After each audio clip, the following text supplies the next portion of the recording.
Today on Catherine Learns Stuff, we're going to learn how to make a paper Pokeball.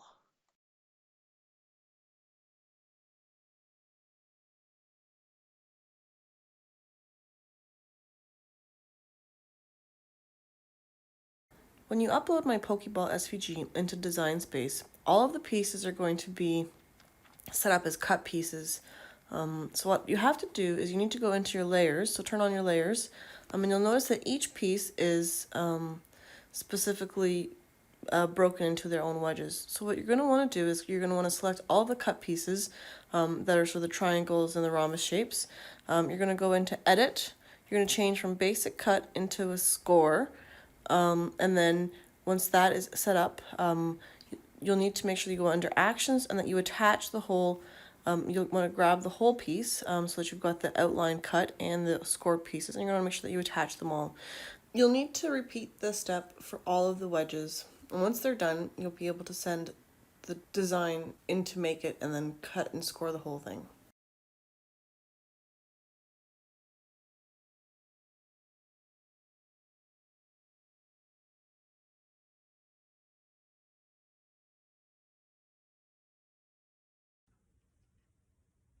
So I've cut out 6 red pieces and 6 white pieces for the Pokeball.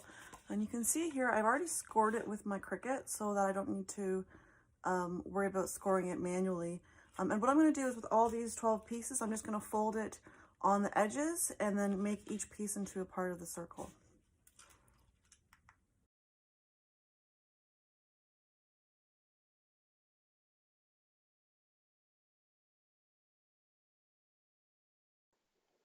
What I'm going to do now is use glue to glue these edges together. I use hot glue as I find the regular crafting glue doesn't dry fast enough to hold the sphere together and keep the sphere in shape while it's drying.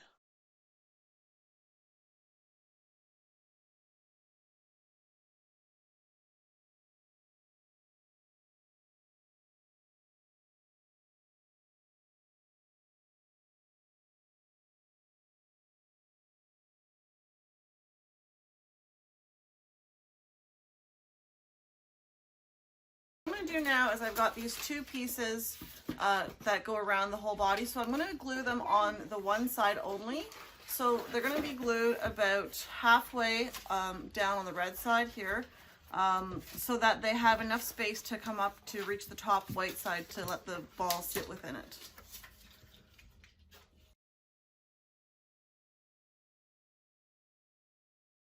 Now that my Pokeball halves are done, I've got the white half with nothing on it, the red half with the black trim around it, the black circle in the front, and the white circles on the front. I'm going to attach this H piece to hold back on the back here of my red and white pieces. It's going to combine.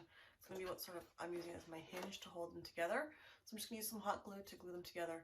This part is a little bit tricky because the balls move around, so I recommend doing one half at a time, letting the glue dry, and then applying it to the second half. You might also need to trim some of these corners depending on how far your trim went around the edge of the red circle, just in case things went a little bit too far. You might need to use your scissors to cut that out.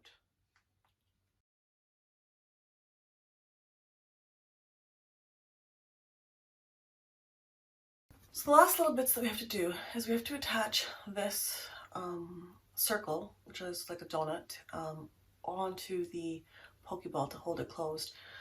There's a little black piece in the design, and this is used to glue onto the back of the donut so that it can be attached onto the white ball. So first, what I'm going to do is I'm going to attach the smaller half onto this circle, which will then be, once it's dry, I'll glue this other portion of the tab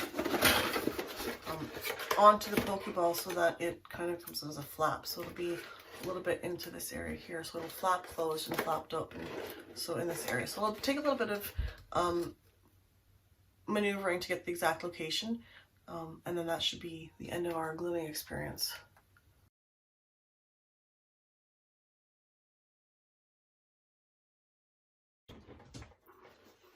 Now that the latch is on, the ball closes and opens, and it stays closed once it's on. And then we have our Pokeball.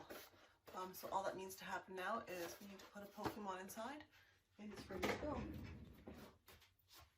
I happen to have one hanging around here that I used initially for measurement purposes.